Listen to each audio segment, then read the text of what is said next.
presenter notes up.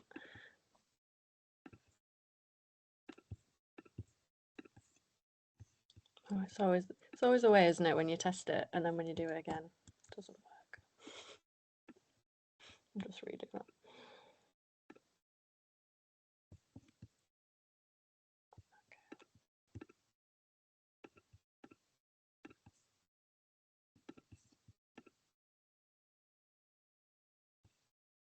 For all the guys that have joined, I'll just repeat what I said earlier. So if you do want to have your cameras on, you can do. I think it's quite nice sometimes for the speakers to be able to see that the audience is nodding and engaged, but you don't have to. And if you want to ask any questions, you can either raise your hand or use the chat function, and we'll make sure we come to you with an opportunity for you to speak.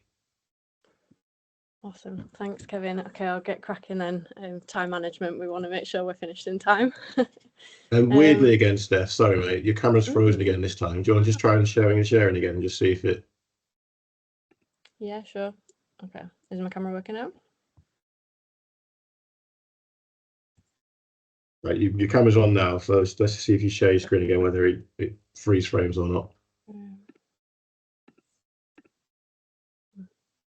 Okay, how about now? Yeah, we're good. We're good. Good. Perfect. Okay, sorry about that. I don't know why it's kicking off my camera, but yeah, if I stop in a bit of an odd position, feel free to let me know and I'll reshare it again. Okay, fab. So I wanted to jump on here and talk a little bit about time management and prioritisation. It's something that I sometimes get mocked for. I can be quite rigid in the way that I manage my time, but it's worked for me. And I think that has come from working in catering and hospitality. So I'm going to kick off by just giving you a little bit of a background on myself, how I got into working in tech, what my role looks like now, and then we'll jump across to some different methods that maybe you can try, some of which you might have tried previously, some that might be new to you, and some that you might have tried in the past and it might not have been the right time. So let's loop back around and see if they work now. Okay. So a little bit of a background on me. So I studied at Leeds Metropolitan University when it was Leeds Met, it's now Leeds Beckett. And I started out studying a photojournalism degree and then also did 2 years of contemporary art. So I'm very much I wasn't looking at going into tech. I wasn't looking at going into diversity and inclusion, which is what I do now. But it was very much a passion of mine coming out of school. I then went and did a lot of kind of interim jobs, which is quite similar, I think, to a lot of students, working in bars and restaurants, cafes, part-time things, weekends, evenings, all that kind of stuff. And then when I graduated, I just stayed in those jobs that I already had. So stayed in working in restaurants and just upped that to full-time.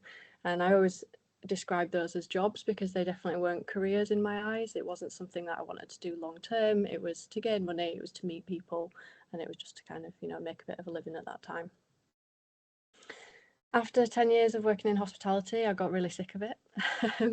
It was very much just a job, and I decided that I needed to do something that gave me a little bit more work-life balance. It was a little bit more fulfilling and it had a little bit more money.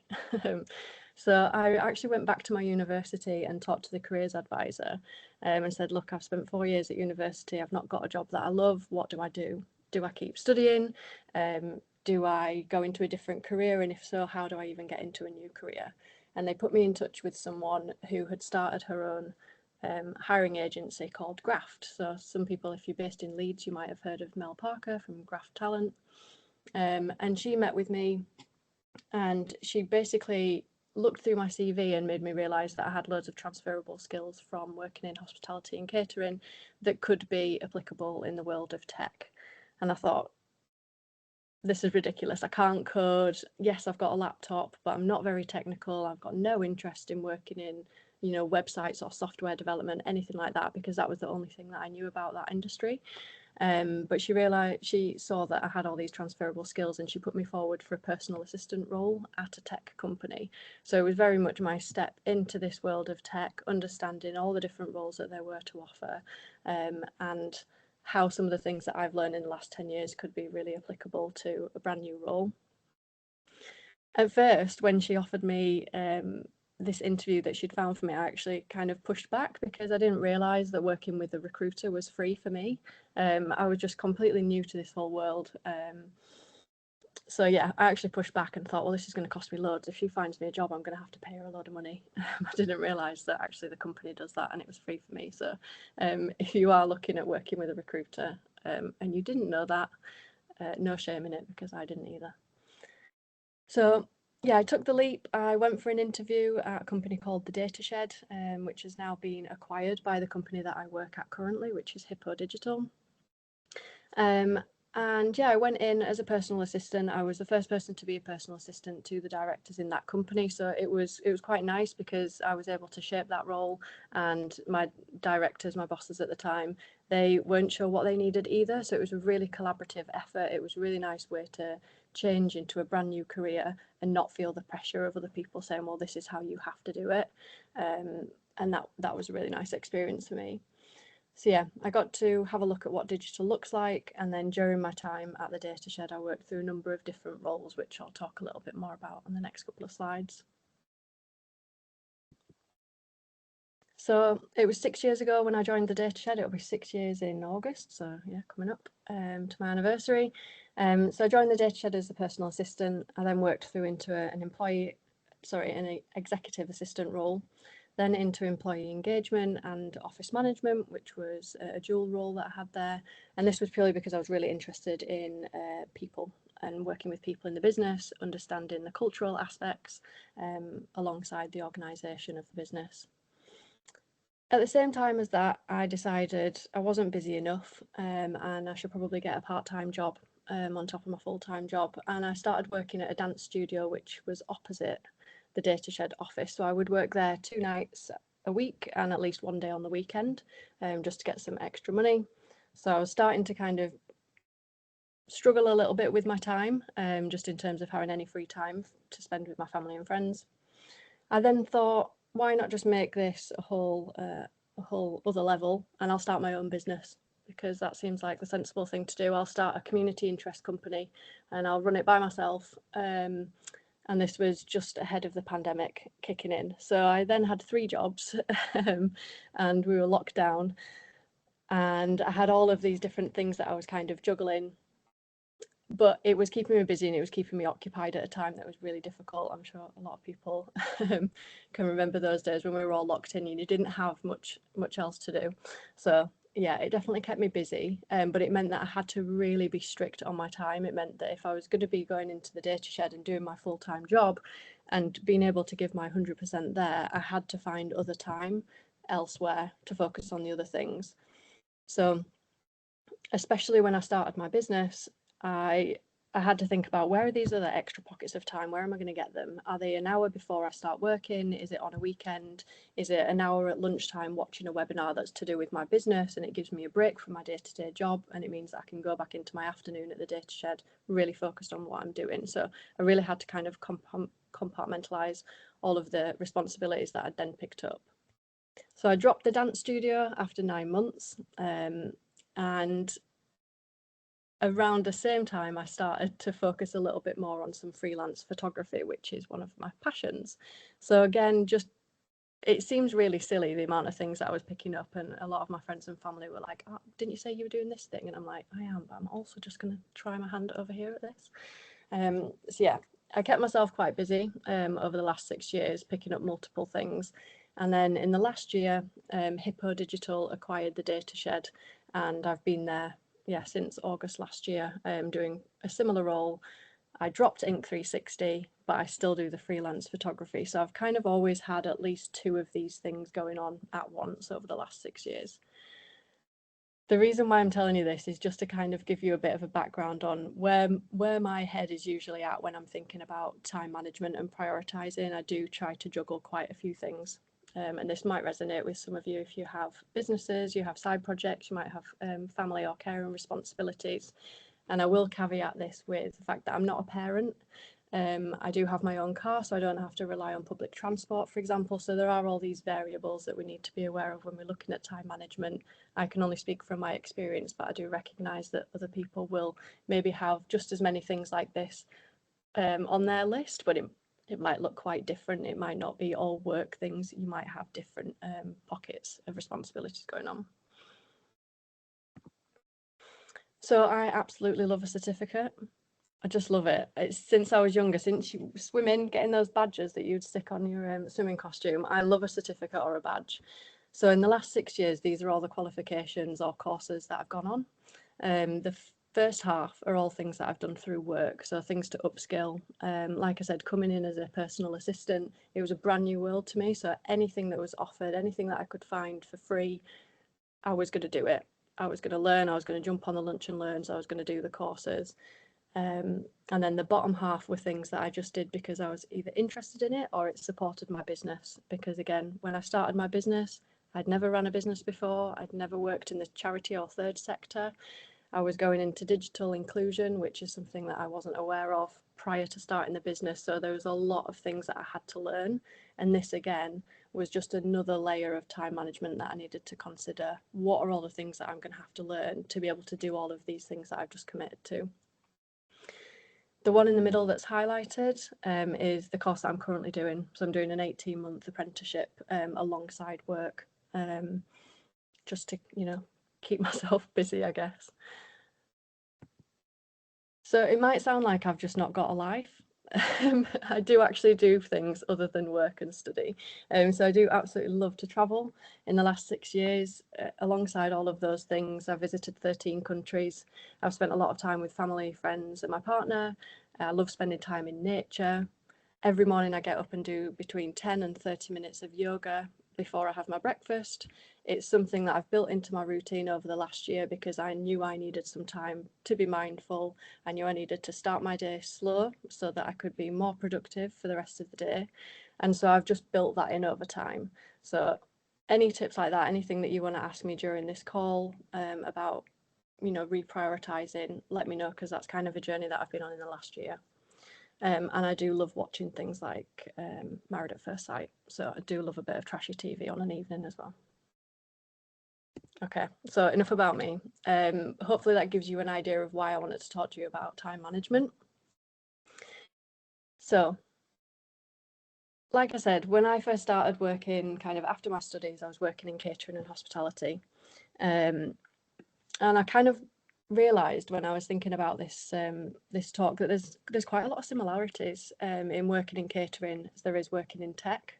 Especially working in personal assistant role, I realise there's a lot of these transferable skills. But the first big thing that came up for me was planning.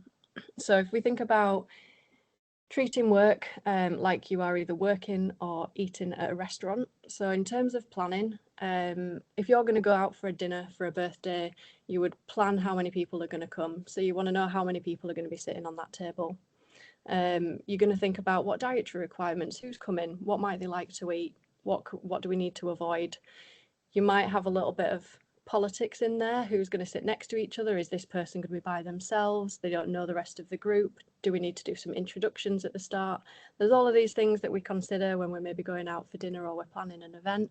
And we can use those things when we're going into the workplace as well. So when we're organising meetings, when we're organising team get-togethers or away days, there's all of these things that we need to start thinking about. How are those groups going to interact? Are there any special requirements we need to think about? Does the venue work for the event that we're working for? Does the software work for the type of meeting that we're wanting to hold? There's all of these things that we maybe miss off, and that actually could save us time in the long run. It also is similar if you're booking in meetings. If I liken it to the fact that you've got a small restaurant, if I book in 6 large parties over a few different tables, I can fit 6 tables in, or I can do 12 tables with only 2 people on, for example. And it's the same when you're booking in your meetings. So if I'm going to book in 4 big meetings in that day, that's all I'm going to get done. That's all I can fit into my diary because I have 8 hours to fill. And if I do 4 2-hour meetings, I've got no time for anything else. But if I can fit in some smaller ones in the morning, maybe a bigger one in the afternoon, and then another smaller one in the afternoon, you're going to be able to find some gaps between those meetings, hopefully. The next one is teamwork. So I absolutely loved working in catering when you all felt like you're all working together. Everybody has their job. Your drinks go out, your food go out, people clears, someone takes the bill over. It all just works like clockwork, and I think sometimes we lose some of that, especially working virtually. We forget everything that everyone brings to the team, and also making sure that everybody does have a role. So if you're coming onto a meeting, what is your role in that meeting? What is your role in that team? And if you don't have a role, could you be spending that time doing something more productive? So also with teamwork, we need to think about if we're relying on other people, and if other people are relying on us. Are there people that are going to be taking holiday? Are people going to be taking sick leave potentially, or is anyone going off on maternity? You know, factoring in when people are going to be in the office or online and able to work with you is really important. So yeah, I wouldn't send out, if I was thinking about it in a food environment, I wouldn't send out food before sending out drinks. It's exactly the same. I wouldn't send out a meeting invite without checking if someone had capacity to attend it potentially. So I might want to drop them a message first and say, look, this is a new project that's coming up. I was wanting to put an hour's meeting in to have a chat with you about it. Do you have capacity? That person might turn around and say, no, actually, I don't have the capacity. I'm full on this project, and therefore that meeting is going to be a waste of time. So one thing that I would advise is don't just kind of blind book meetings into people's diaries. Give them a bit of a heads up. Make sure that they're able to commit and collaborate with you on that. So advance notice. If you're running late to a restaurant, I'm sure a lot of us will call ahead. Or to any appointment that we've got, doctors, dentists, you're meeting a friend, you would call them and let you know. That's another thing that I don't think we seem to do when we're on virtual on virtual calls. You know, you'll have people that are dipping in 5-10 minutes afterwards. Absolutely fine, especially for things like this, lunch and learns. You know, people are grabbing their lunch, people are grabbing a coffee, some meetings overrun. But ideally, if those meetings were a little bit shorter prior to this or weren't back to back, we wouldn't have that overlap. So making sure that if you are running a little bit late, drop the person who's hosting a message. It just kind of courtesy, I guess. Bad habits. So this came from a situation that I had when I used to work in a restaurant, where I realised that the people that smoked got way more breaks than me, and I didn't like it. And I actually considered either starting smoking or lying about smoking, just so that I could go downstairs with them and take a 10-minute break, because I felt like I was doing more of the work, they got to clock off sooner, and I was getting resentful for that. And my mindset, I was thinking I need to do what they're doing to be able to get those breaks, and instead just shifting my mindset and realizing that we shouldn't be changing and matching bad habits.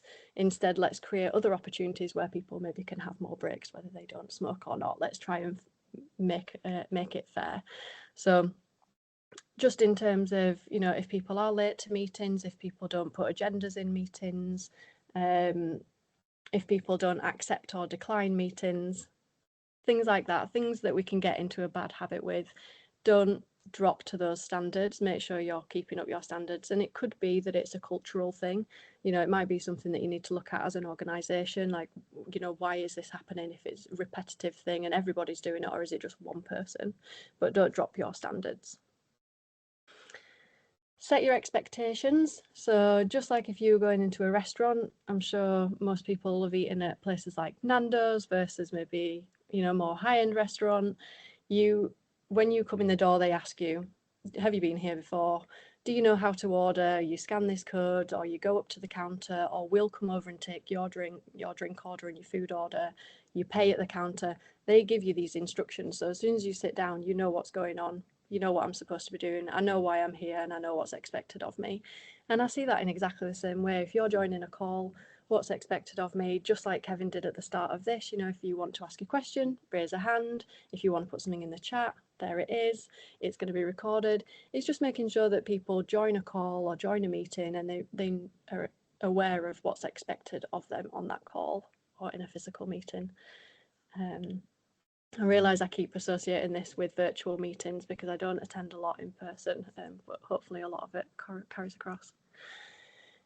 And then the last one might seem a bit silly, but check the menu. I mean, when I go and eat somewhere, I want to know what's going to be on the menu. Yesterday I went out for lunch. I'd already decided what I was having 2 days before. And, you know, sometimes that's a bad thing because you turn up and they don't have it on the day, or they have a special and you're like, oh God, now what do I do? But check the menu. If you're going to a meeting and there's an agenda on there, please read it. Have a little look. What are you getting yourself in for? Is there something that's going to be valuable? It might be that someone's added you by mistake, or it's been like they've added everybody and you don't actually have to be there, you're not required. And you turn up and you sit in a meeting for an hour and you actually don't get anything out of it.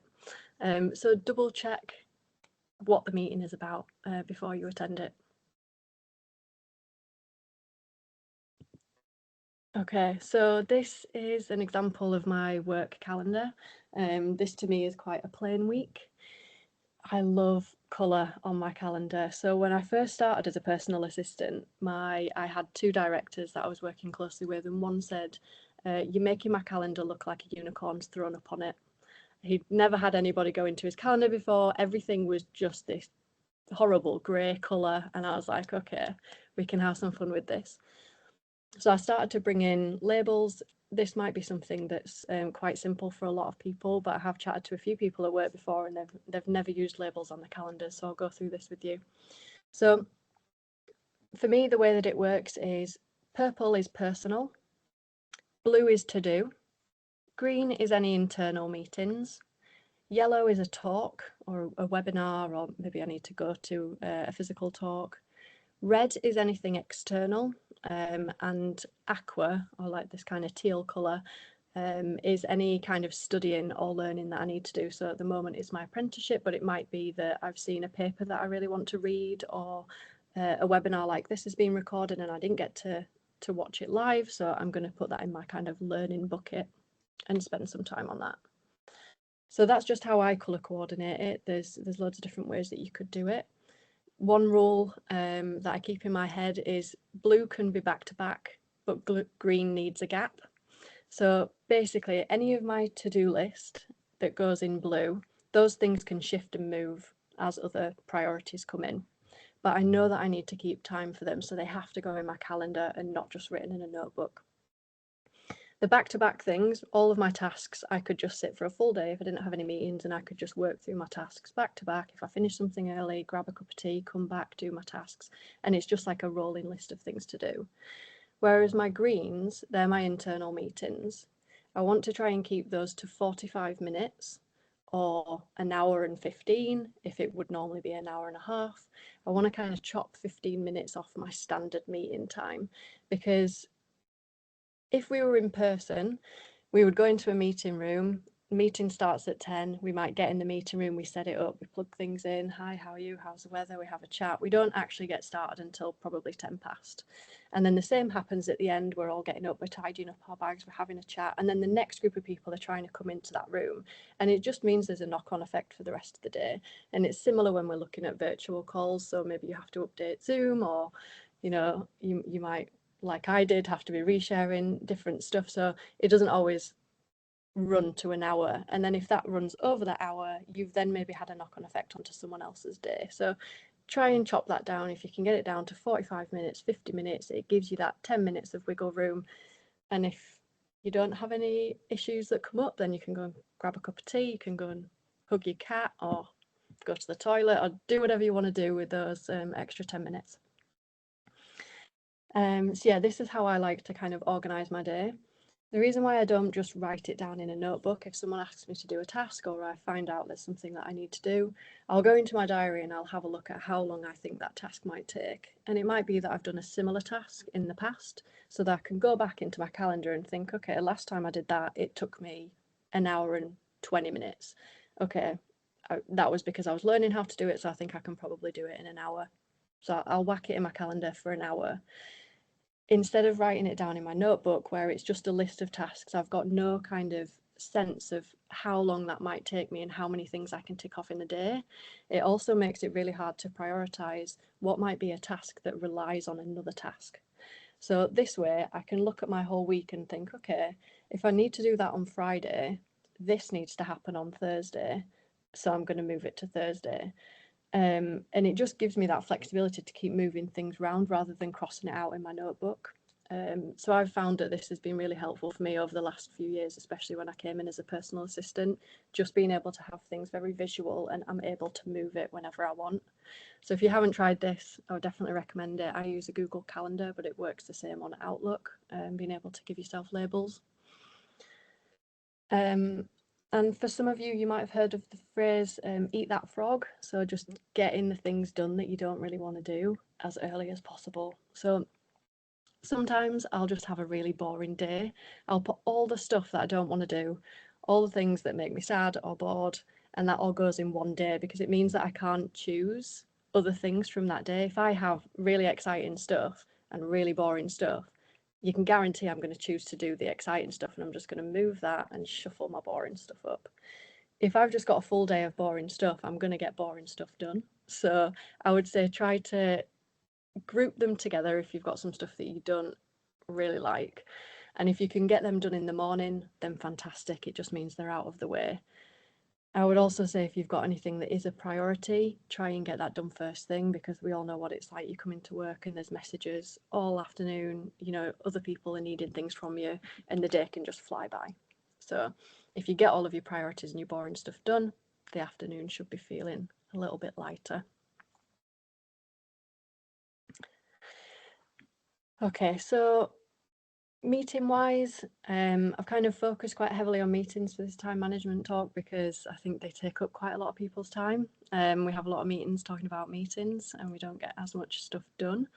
So yeah, I just wanted to kind of go through some good practice for having meetings and organising meetings. So we'll start off with agendas. So decide on your agenda first and then decide on the meeting time. So just like I said, I put in a task and then I'll figure out, okay, how long is this task going to take? And that's how much time it goes in my calendar. I think we so often say, okay, we'll just have a meeting. We put an hour in the diary.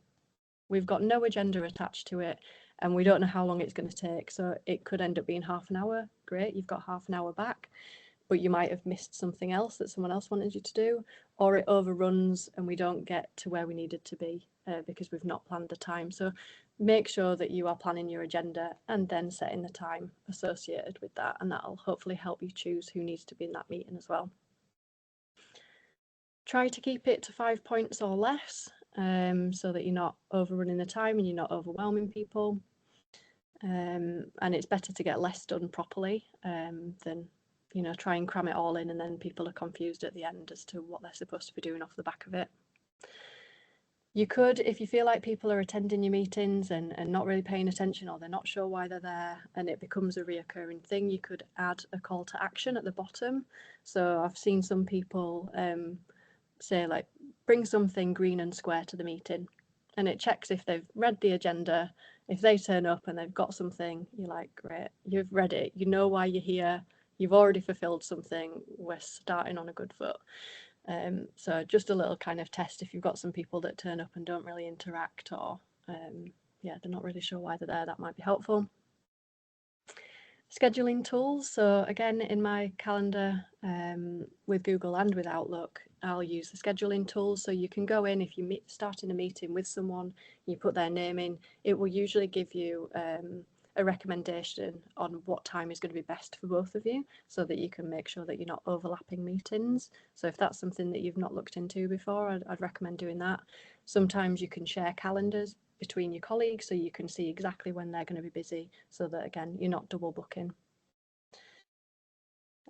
In terms of checking details, so make sure you check the location where you're supposed to be. Is it online? Is it in person? Do you need to travel? Do you need to factor in travel time? And if so, you're going to put that in your calendar. You're going to block out 15 minutes or half an hour or an hour, whatever it is, to travel to and from that meeting. So really make sure that you're using your calendar as much as possible. In terms of accepting and declining invites, I mentioned this a little bit earlier, but it can be very frustrating if you invited someone to a meeting and they've not accepted or declined. You're not sure if they're going to turn up. I'm sure we've all been there. You're just not sure who's going to be on the call, so it's very hard to plan then. And it might mean that actually you get 2 of the 4 people, fantastic, let's cut it down to half an hour and we'll actually just cover these points and I'll book another meeting in with these other 2 people. So it just gives you a bit of a heads up then. Avoid Fridays. Like, who likes a Friday meeting? Feel free to put your hand up if you do. No judgment, but I've so far not met anybody who loves like a 4 o'clock Friday meeting. It can be one of those things where if we've had a very busy week, we cram things in then at the end on the Friday because we think, well, we need to get it done this week. And you might get the meeting done by this week, but actually you've got no time to do any of the actions off the back of it. And that can be just as frustrating, or it just means that you have that kind of Sunday dread because you come in on a Monday and you think, God, I've got so much to do already and I've not even started my week. So really try to avoid those Friday meetings. Maybe if you can do Friday morning and then you can do some of the actions in the afternoon, fab. But yeah, really try not to overload people at the end of a week because it just doesn't bode well for the next week. Take notes or allocate someone to take some notes. So either you take them or you ask someone on the call to do it. Make it really clear that that's happening and make sure that those notes are shared after the meeting with anyone that couldn't come, but also all the people that did attend, and make sure that everybody's on the same page. It means that any actions that are taken out of the back of it, this just going on to that last point, people are really clear what actions are they taking away from it, and have they put their hand up and volunteered for something which they don't actually have time for. And that might be you. That was very much me for a long time. Any meeting, people are like, anyone can do this. I'd be like, yep, yeah, I can do that. And then I'd go away after the meeting and be like, when am I going to do that? But I've just said in front of 10, 15 people that I was going to do it. I've overcommitted myself and now I've got to try and figure it out. So if you're the kind of person that loves to help everybody and like loves to put your hand up and volunteer, that's amazing, and don't lose that quality, but just double check your calendar before you commit to something, because what you don't want to do is then have to go back to that person and either let them down or pass that on to the next person because you've not planned ahead. Okay, so a couple of methods to try out. Some of these you might be familiar with. You might have seen them online or tried them.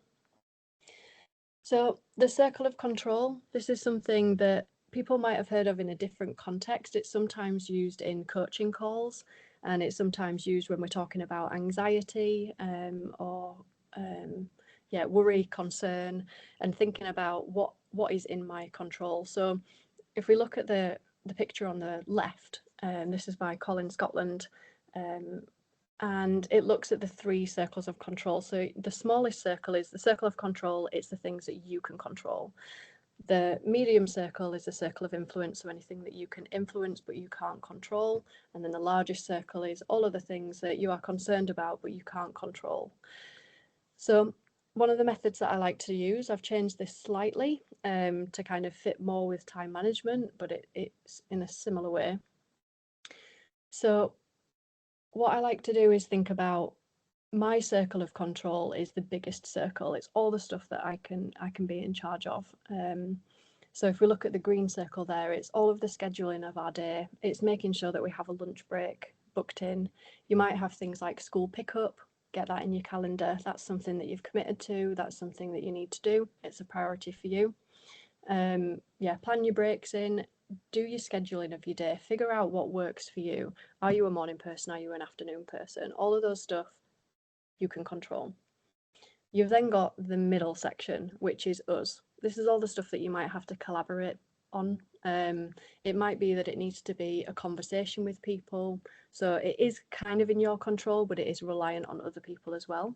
So it might be things like where you work. If you feel like you're doing everything you can to manage your time, manage your day, manage expectations, and it's just not working, it might be that this is the wrong place for you. It might be that you're not enjoying where you're working and you need to actually go to somewhere else. That might be in your control. It might not be as easy for some people. So just saying, oh, well, just leave if you're not happy, that's not realistic. There's a lot of other factors that needs to come into play. It might be a conversation that you need to have with your line manager about your capacity. It might be a conversation that you need to have with your partner about whether you can leave that job and look for something else. So this is the area where, yes, you have some control, but you do want to be considering other people in this. And then your smallest circle is them. So all of the things that are out of your control that you just kind of have to say, okay, that's done and dusted. I can't control that, but I can work backwards from that. So I put this in the them column or in the them circle. things like the law, you can't change it. If you're going to be late, you can't drive over the speed limit to get to the meeting that you didn't plan for. You are going to get, you will get a ticket. So there are things that you can't kind of question. The opening hours of a supermarket, if you know that you need to go and get your food shopping on a Sunday and it shuts at 4, it's going to shut at 4. So is that something that you need to plan for? Do I need to think, okay, I'm going to work backwards. I have to have done that by 4 o'clock, and therefore the rest of my things need to slot around that. Time zones. You might be working in a business that works across different time zones. You can't change that. So yeah, there's just a few things that are kind of out of your control, and it might mean that you have to start with them when you're planning your day and then work backwards or work outwards in terms of this picture.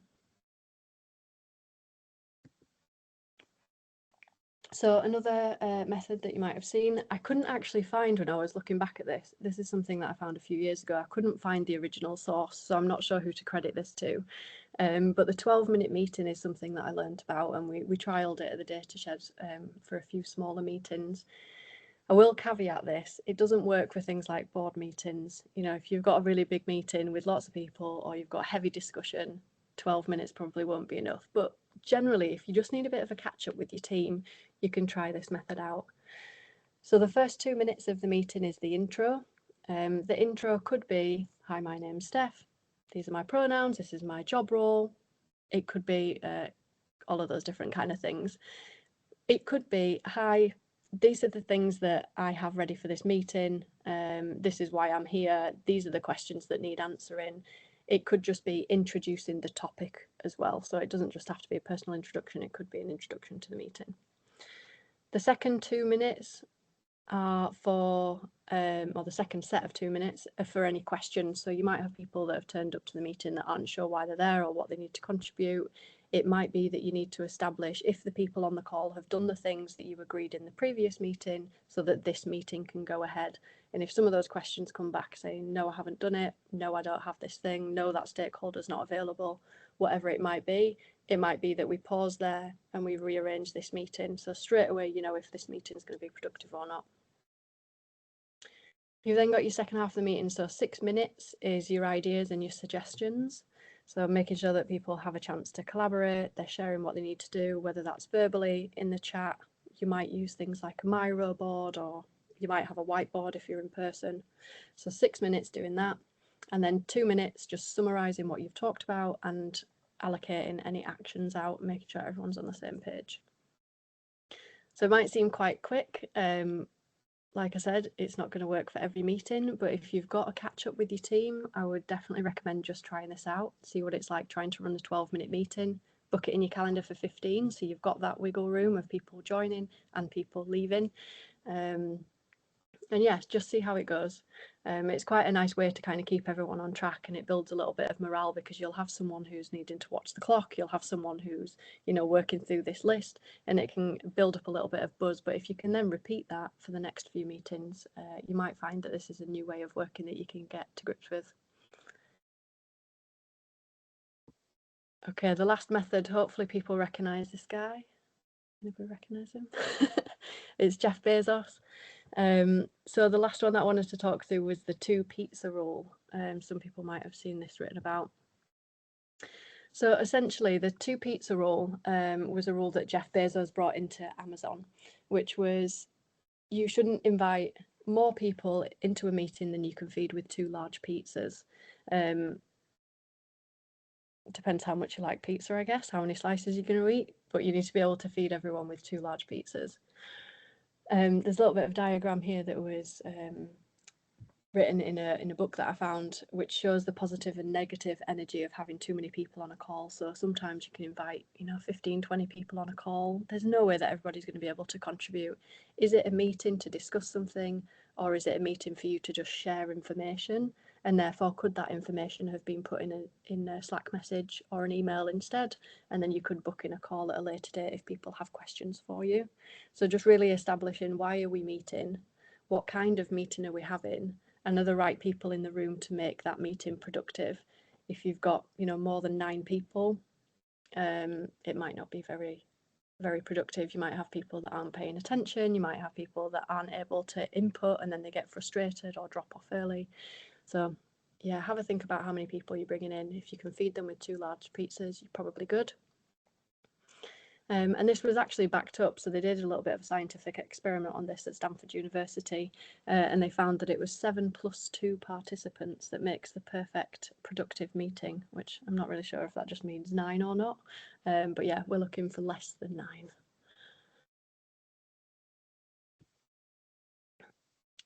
Okay, so just a few things to remember then, before we go over to a Q&A if anyone's got any questions. So the number one thing is to get organised. So have things to look forward to. That includes lunch breaks. That might be, your 10 minutes of yoga in the morning. It might be a dog walk. Whatever that might be, have things to look forward to in your calendar. Put in your downtime. Make sure you've got time to go to the toilet and have a coffee. Put in things like, if you check Slack often, this is something that I see quite a lot as well. People will have their Slack open constantly or Teams open constantly. I'm definitely one of those people. And as soon as I see the little notification, I'm like, what is it? And I'll go and have a look. I'll get distracted. Put in specific time to check your emails and your Slack channels, and whether that's just 15 minutes that you put at the end of a meeting, so that if that meeting's been 45 minutes, that second 15 minutes is going to be you just going and checking, did I miss anything while I was in that meeting? So if you're one of these people that can get quite easily distracted, maybe just put some time aside. It also means that you're being really accountable and you're making sure that you are checking things throughout the day. You can do that hourly. I've seen some people that just have it on the footnote of their email, where it just says, like, I check my emails at 9 o'clock and 4 o'clock. So if you send a message at 10 o'clock, you're not going to get a reply until after 4 p.m. So really set those boundaries. It's fine to do that. So be accountable. Again, it is your calendar. It's your responsibility to kind of make it work, and obviously within the guidelines of your business. But managing your time or not managing your time can really impact other people's time. So just be aware that, if you're running late to stuff or you're not putting agendas into the meetings, that can really have a knock-on effect onto other people as well. Don't waste time getting frustrated if you don't get things done. We all have those days. Things overrun. We don't feel as productive as other days. Put it to one side. There's been so many times where I've had things in my calendar where I've said I'm going to do that thing. I just can't get into the mindset of doing it, and it'll shuffle across. I'll move it from Monday. Well, I'll do that tomorrow. I'll do that on Wednesday. Actually, I'll do that next Thursday. And it does just move. And if it's not something that's a priority, then that's fine. But don't beat yourself up if you don't feel like you're managing your time 100% every week. It can fluctuate.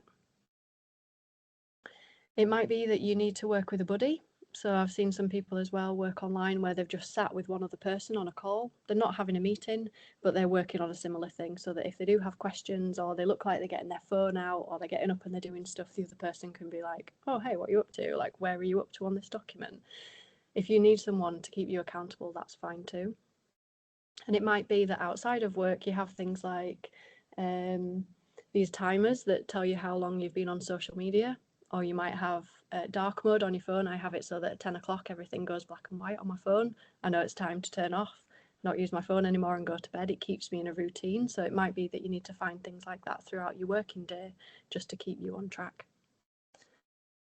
Like I said before, have boundaries. Delegate things out. It's okay to say, no, I don't have time for that, I'm afraid. Or say to someone, okay, I have half an hour free. I'm more than happy to, put a few bullet points in a slide deck, but I'm not going to have time to do that whole presentation. Just make sure that you're communicating with people clearly and you're setting your boundaries. Things like I said, with the distractions, so having your phone on the desk, if you're like me and you love snacks, I always have snacks in reaching distance so that I don't spend all my time just going up and down the stairs to get them and wasting time. I know I'm going to want a bag of crisps, so I'm going to bring them upstairs and I'm going to put them on my desk. So be realistic. You might find that using headphones or having music on in the background is helpful, or completely the opposite. So again, get to know what your preferences are when you're working. And you can always pause your notifications on Slack and pause things on your laptop so that you don't have these pop-ups. So again, if that's something, if you're quite easily distracted, just pause your notifications for a certain amount of time and see how you go, see if that helps with your productivity. And then with planning ahead, factor in your blockers. Like I said, there's some days when I just don't feel productive. That's absolutely fine. You know, we're going to have to move things around. It might be that you have set yourself a goal and it's actually really reliant on someone else doing something. So again, be realistic. If you're saying, well, yes, I can do that by Friday, well, that's great. But actually, you need to have talked to this person and got this thing signed off.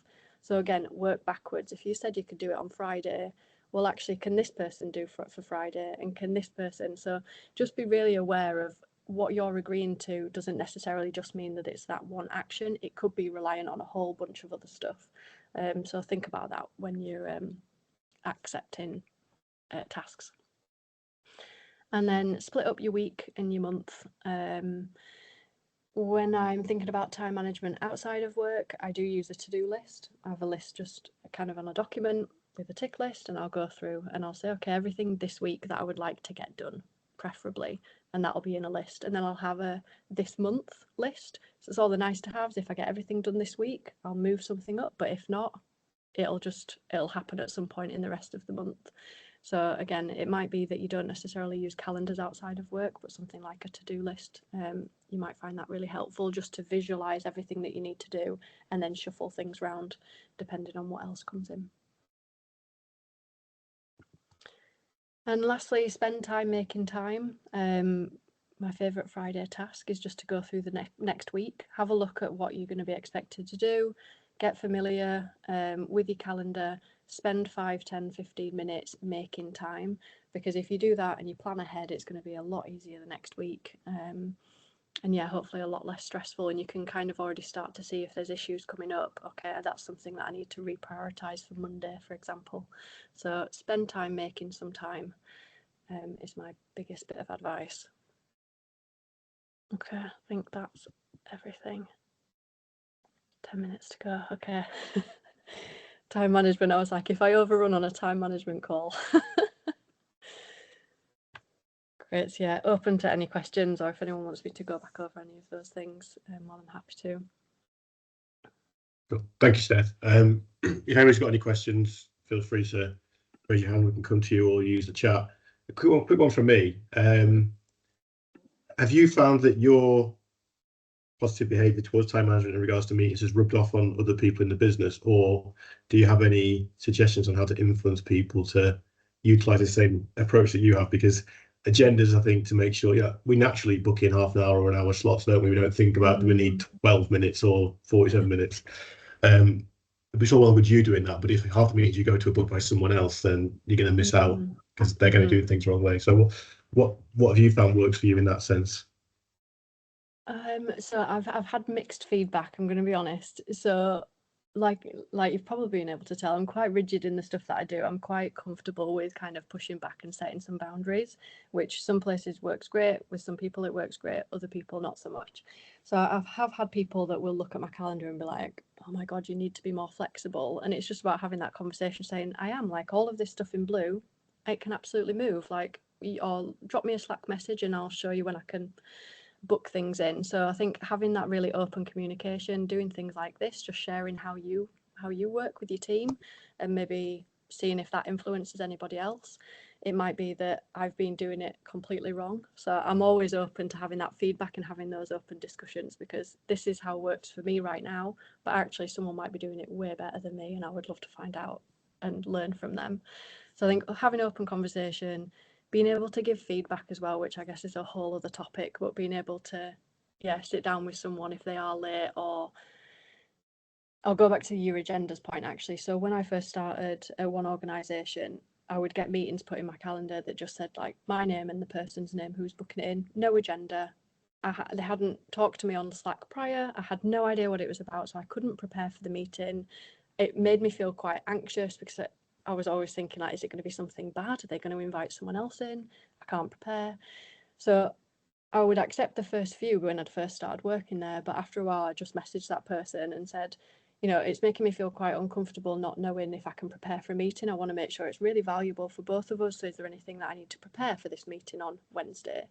And the more I did that, the more they realised that, okay, I'm just going to keep asking them. So it's much easier for them to just put it in the invite, even if it's a bullet point. This is what we're talking about. So I can be like, right, okay, great. I'm going to do the task that is going to help with that meeting prior to that meeting then.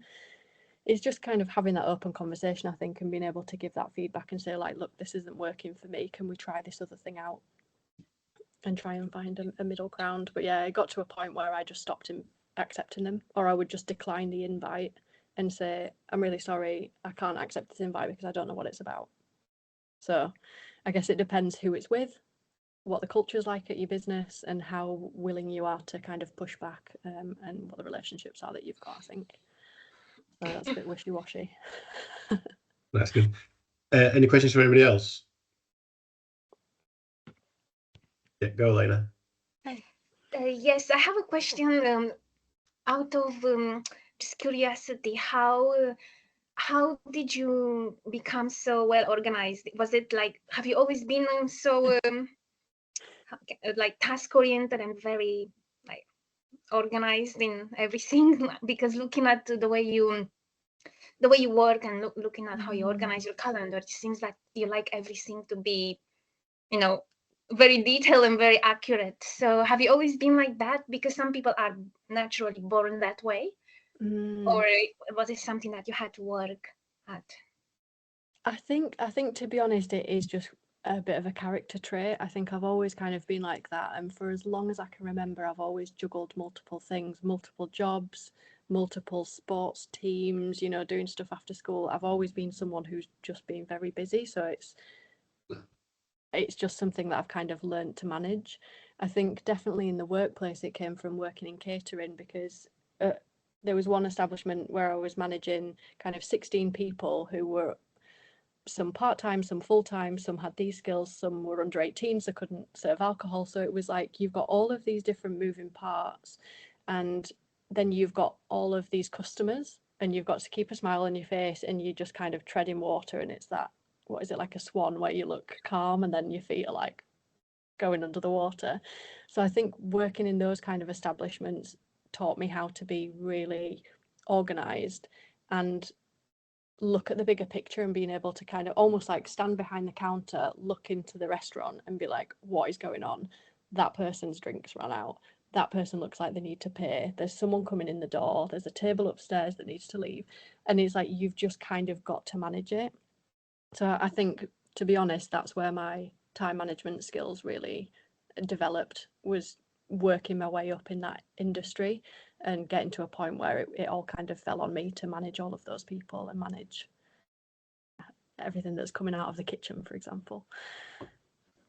And to get to this PA role, did you do any specific courses in time management, or it's something that you just became good at with your time management? Yeah, I think there was a bit of trial and error. I mean, I definitely made mistakes. You know, I sent my directors to meetings and hadn't invited the client. So I've definitely made mistakes. You know, they turn up and they're not actually meeting anybody. So definitely, you know, I still make mistakes to this day in terms of time management. But I didn't take any specific courses. I did do a minute taking course, just to try and help with that kind of productivity whilst in meetings. And then I've done some kind of leadership ones where I've found out about some of these methods, but I haven't done anything specific time management. I think it's just been a lot of trial and error, and, you know, being late to things and all of that kind of stuff.